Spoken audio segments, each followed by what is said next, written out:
Hello everyone, this is your Shekhar from SEKHAR'S English. Keep learning, keep practicing. The secret of success. Friends, the Andhra Pradesh High Court has struck down the 3 capital proposal and set a 6-month deadline to develop Amaravathi as the capital of Andhra Pradesh.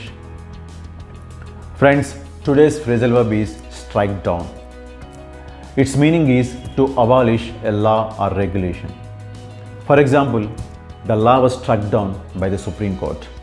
The court struck down the law on the grounds that it was unconstitutional. Friends, its another meaning is to make somebody unable to lead active life, or to make somebody seriously ill, or to kill somebody.